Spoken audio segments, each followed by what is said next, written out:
You keep chasing stars, chasing stars. 네, I'm Season 19. 네, 대전 시정실록 이번 코너는요. 인류 교육도시입니다. 네, 인류 경제도시가 아니라 인류 교육도시거든요. 네, 인류 교육도시를 책임져 주실 출연자 소개해드리죠. 전교조 대전지부 김현희 지부장 모십니다. 어서 오십시오. 네, 안녕하세요. 전교조 대전지부장 김현희입니다. 네, 인류 교육도시 마음에 드세요? 굉장히 마음에 안 들어요. 마음에 왜 안 이렇게 들어요? 되신 거예요? 인류 경제도시 그것도 굉장히 눈에 거슬리던데 네, 일부러 이렇게 하실 거죠? 예, 저는 인류 경제도시를 대전시가 지금 표방하기 때문에 제가 이제 다른 방송 하는 데에서는 인류 민생도시라는 코너가 있고요. 인류 교육도시. 이게 패러디예요. 그렇죠. 패러디라고 생각했어요. 예, 패러디로서 이해하시면 될 것 같고, 네. 예, 김현희 지부장과 함께 대전의 교육에 대해서 좀 이야기를 나눌 겁니다. 이명희 기자 옆에 계속 나와 계시고요. 네.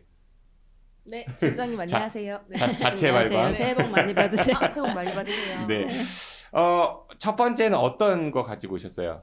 네, 올해부터 학교폭력 사항 처리가 달라지거든요. 음. 현장에서도 지금 관심이 되게 많고 일반 학부모님들도 되게 관심을 가지실 것 같아서 이 주제 가져왔습니다. 학교에서 이제 폭력 사건이 일어나면 학폭위를 여냐 마냐부터 해서 그 위에 어떻게 해야 되냐, 누가 담당해야 하냐, 그로 인해서 교사들의 그런 업무 과중과 스트레스도 상당히 심하고 뭐 여러 가지 문제들이 있었습니다. 네네. 올해는 어떻게 달라진다는 거예요? 네, 일단 가장 중요한 게 3월부터는 이렇게 학폭 사안이 발생을 했을 때 교사가 아니라 학폭 전담 조사관이 사안 조사를 하게 되는 거예요. 학폭 전담 조사관이라고 하면은 교사가 아니면 누가 하는 거예요? 네, 그래서 퇴직 교원이나 퇴직 경찰분들이세요.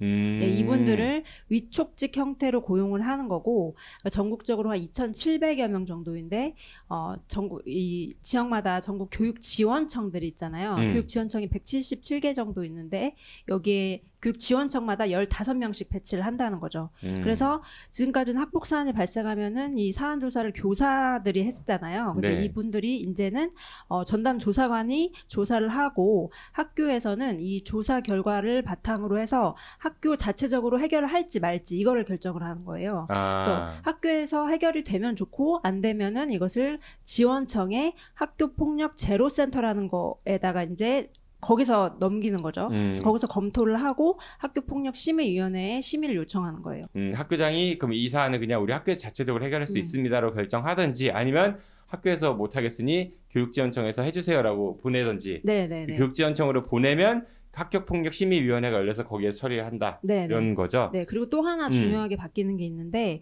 그 학교 전담 경찰관 그 SPO 들어보셨죠? SP 네, 뭘 것 같으세요?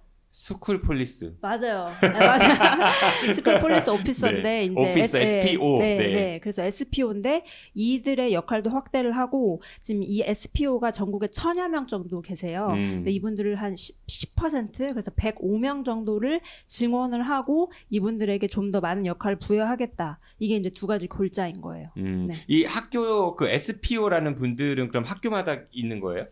아니에요. 이분들이 평균적으로 한 10개 이상의 학교를 담당하고 계시거든요. 이분들도 역시 어떤 사고가 발생했을 때 출동하는 건가요? 그러니까 학교 이렇게 담당을 하고 계시긴 한데 보통 사고가 발생했을 때 출동을 하시거나 아니면 학교 현장에서는 사실 이제 1년에 한 번 예방교육할 때 오셔서 예방교육해주는 그런 정도로 생각을 하고 있어요. 현직 경찰관이에요? 네, 현직 경찰들이에요. 이분들을 증원하는 거예요. 이분들이 일반 경찰이면서 동시에 이 업무까지 하게 된다고 하면 업무가 상당히 과중할 것 같은데요? 네, 맞아요. 경찰 쪽에서 나온 보고서를 봐도 이 SPO들은 지금 이 학교 폭력 담당하는 업무가 굉장히 과중하다고 호소를 하고 계세요.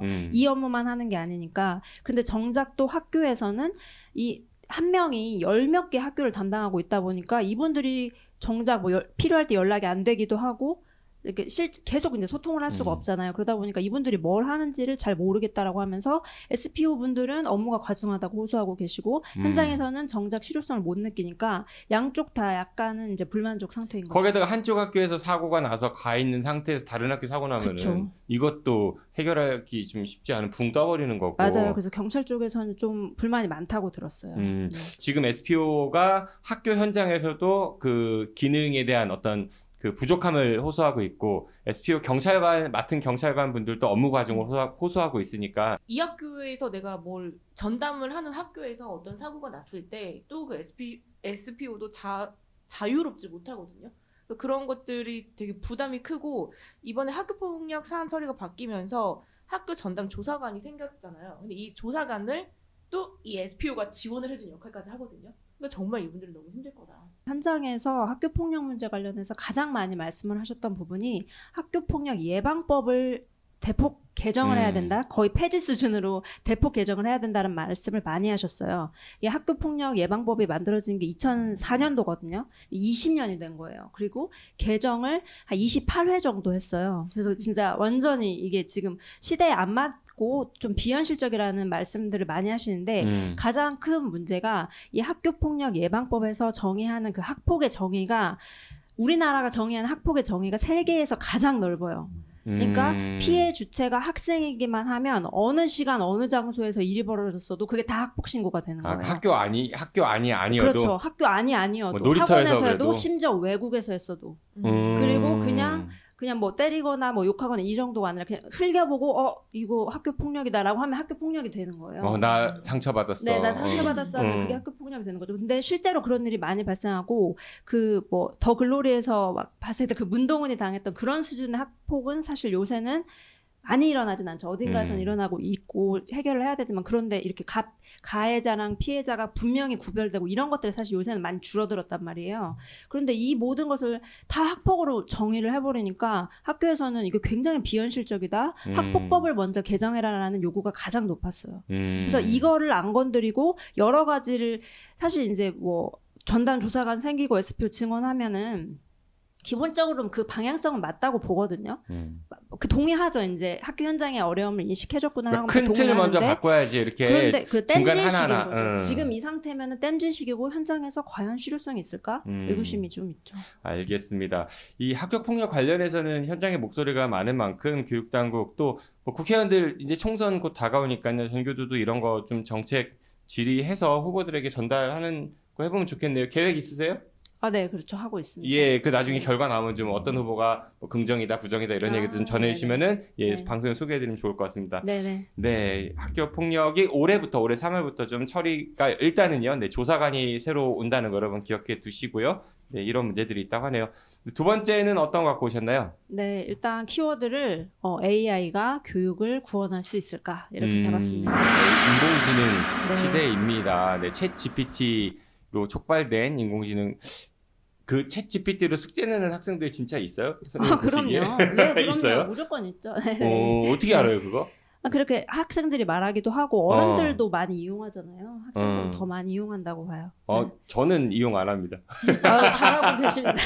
그 이명 기자님이 AI 그 챗 GPT 이런 거 이용해서 기사 딸 때 뭐 참고하거나 써요? 아니 좀 부끄럽게도 아직 그 GPT를 써본 적이 없어서 사실 그 저도 이번에 논문 쓰면서 중간에 막힐 때 챗 GPT 한번 넣어봤어요. 근데 또 쓸 수가 없겠더라고요. 그냥 뭐 일반적인 거 몇 개는 할 수 있을지 몰라도 아직 대체제로는 좀 한계가 있을 것 같은데, 근데 AI가 교육을 구원할 수 있을까? 무슨 얘기예요? 그러니까 정부가 작년 2월에 디지털 교육 혁신 방안을 내놨잖아요. 그런데 이제 그 혁신 방안을 그것만 훑어보면은 정말 이런 구원자가 따로 없는 거예요. AI만 있으면 교육 환경이 획기적으로 변화되고 학생은 정말 학습을 너무나 막 즐거워해서 내일 또 학교에 오고 싶어하고 뭐 이런 식으로 혁신 방안을 써놓은 거예요. 그래서 와, 근데 이렇게까지? 이거 좀 망상이 아닌가 이런 생각이 들어서 디지털 기반 교육 혁신 방안이 뭐길래 그 정부가 그렇게 막 자랑하고 학생들이 그렇다고 하는 거예요? 네, 일단 기본 골자는 학생은 자기주도적 학습자예요. 그리고 교사는 학습 멘토와 코치 역할을 많이 한다는 거죠. 그리고 사회 정서적 지도자다. 그리고 수업은 기존에 했던 뭐 강의식 수업이 아니라 토론, 프로젝트 학습, 뭐 거꾸로 학습 이런 것으로 이제 설정을 하고. 옛날에 플립드 러닝 뭐 이런 것들. 네, 맞아요. 그런 거고 또 이제 AI 코스웨어를 쓰겠다. AI 코스웨어가 그러니까 뭐 다른 거 아니고 수준별 학습 자료를 제공하는 거예요. 그리고 AI 튜터. 그래서 그러니까 인공지능을 이용해서 이 학생의 학습 상태를 분석하고 개선 전략을 AI가 이제 짜준다 이런 거죠. 그리고 이 기반은 이제 디지털 교과서나 뭐 에듀테크 그리고 갖가지 소프트웨어들 있잖아요. 뭐 빅데이터, 학습 플랫폼, 콘텐츠 이런 거 만들어서 그런데 이거를 다 읽어보면은 결국에 결론이 하나예요. 진짜 온라인 문제집인 거예요. 그래서 온라인 문제집. 네, 학생이 문제를 풀어보고 틀리잖아요. 그럼 AI가 이 틀린 문제를 반복해서 복습해서 이제 계속 풀어보게 하는 거예요. 그럼 이제 그렇게 해서 결국에는 오답률을 낮추는 거죠. 그런 식으로 설계된 거예요. 결국 다 읽어보면. 휘황찬란하지만 본질적으로는 온라인 문제집이다. 네.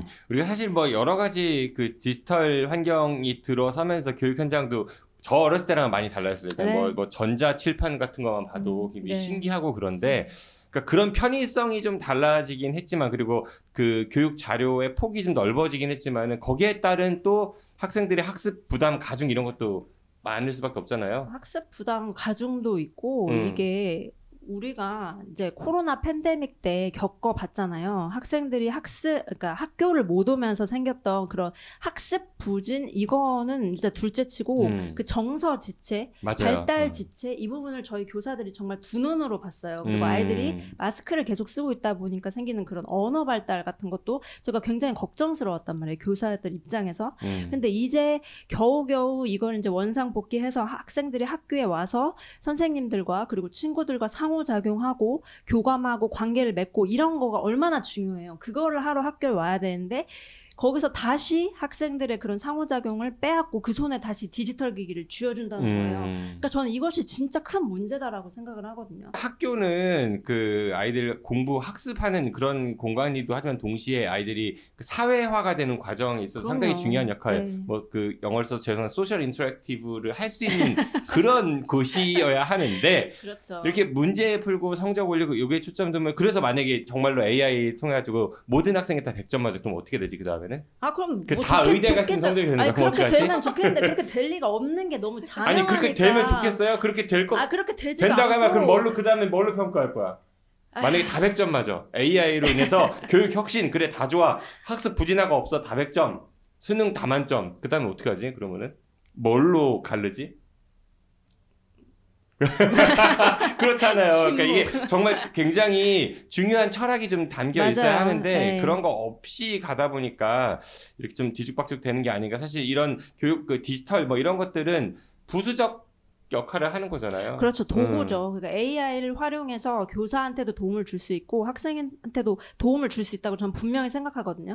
그런데 이걸 도구가 아니라 하나의 무슨 주체처럼 설정을 해놓고 이거 하나만 있으면 아이들의 그 내일도 학교 와서 수업하고 싶어요 이렇게 되고 선생님은 너무나 그거를 학습 지도 안 하고 정서 지원만 하게 된다라고 그렇게 써져 있는 거예요. 근데 그게 진짜 말이 안 되는 게 그 인지 발달이랑 정서 발달 이런 거 다 같이 가는 거예요. 그래서 예를 들면 미술이나 뭐 음악 수업을 할 때도 이게 정서 함양 교과라고 해서 정서만 발달되는 게 아니잖아요. 미술이나 음악 같은 것도 인지 발달이 해야 되고 수학이나 과학 같은 거 공부를 하려고 해도 그것도 그 정서나 의지 같은 것들이 필요한 거잖아요. 그걸 구분할 수 없단 말이에요. 그래서 이걸 보고 있으면 너무 교육에 대해서 너무 기본이 안 돼 있고 인간에 대한 이해가 너무 없다라는 생각 때문에 진심으로 걱정이 돼요. 진짜 제가 교사로서 정말 걱정이 돼서 좀 저도 지금 지부장님 얘기를 들으면서 내가 어렸을 때는 학교에서 뭐 빔 프로젝트나 이렇게 우리 때는 궤도였어, 궤도.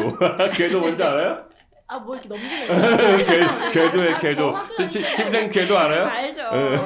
저도 있기는 했었는데 뭐 컴퓨터실에 가서 어떤 정보화 수업을 하고 이런 것들이 하나의 도구였던 거였지 그게 주는 아니었거든요. 근데 만약에 그게 정말 주가 된다면 그럴 리도 없겠지만 주가 된다면 우리가 맨날 대전시 교육감이 맨날 얘기하는 게 인성교육이거든요. 그렇게 됐을 때 과연 근데 저는 인성교육이 뭐 나쁘다고 생각하지 않아요. 교육감은 AI를 뽑으면 되겠네. 근데 그런 아이들의 그런 정서 발달이 정말 뭐 인성도 그렇고 사회성이나 이런 것들이 과연 가능할까? AI 관련해서는 기술 발달이 굉장히 빠른 속도로 이루어지고 있는데 그거에 따른 윤리적인 문제라든지 아니면 인간 본연에 대한 것들 이런 것들에 대한 게 너무 논의가 부족해서 특히 교육은 더 상황이 심각할 것 같거든요. 그렇죠. IBM의 왓슨 혹시 기억나세요? 왓슨 예 기억합니다. 기억하시죠? AI 의사의 원조격이었잖아요. 그런데 사실 그게 사실상 한국에서 퇴출이 됐어요. 왜냐하면 그 AI에 인간의 그 의료 그 진료 기록이나 그런 그런 데이터를 입력하는 것 자체가 너무 힘든 거예요. 왜냐면 너무 복잡하니까. 그리고 또 그거에 맞춰서 알고리즘 짜려고 했더니 그것도 잘 안 돼요. 그리고 환자들은 정작 그 AI가 굉장히 막 신기술이고 이렇다고 해도 환자들은 정작 의사를 만나서 직접 얘기하고 싶어 하는 거예요. 그리고 그랬을 때 더 치료 효과가 높아요. 그러니까 결국엔 그게 퇴출이 되었단 말이에요. 그러니까 이 신체 부분만 가지고도 AI를 적용하려고 했는데 그 정도로 장벽이 있었는데 AI가 교육에서 어떤 역할을 할 수 있고 어떤 효과성을 가지는지 과학적 검증을 제발 먼저 거치고 그 다음에 정책을 실행해야지 아이들이 무슨 기니피그도 아닌데 이렇게 실험적인 이런 실험적인 걸 먼저 학교에서 한다는 거는 교육은 어느 정도는 좀 보수적일 필요도 있잖아요. 아이들을 대하는 거기 때문에 그래서 굉장히 우려스럽습니다. 네, AI 이런 기술이 결국은 인간의 대체제가 아닌 인간이 도움을 받을 수 있는 그런 보조적인 수단에 머물러야 하는데 지금 자꾸 대체제로 가는 것 같아서 좀 걱정이 됩니다. 네, 오늘 인류 교육 도시에서는요. 내년 올해부터 이제 달라지는 학교 폭력 처리 절차에 관련된 이야기 그리고 지금 교육부가 추진하고 있는 디지털 교육 디지털 기반 교육 혁신 방안의 문제점은 무엇인지 함께 이야기 나눴습니다. 네, 전교도 대전지부 김현희 지부장과 함께 이야기 나눴습니다. 고맙습니다. 고맙습니다.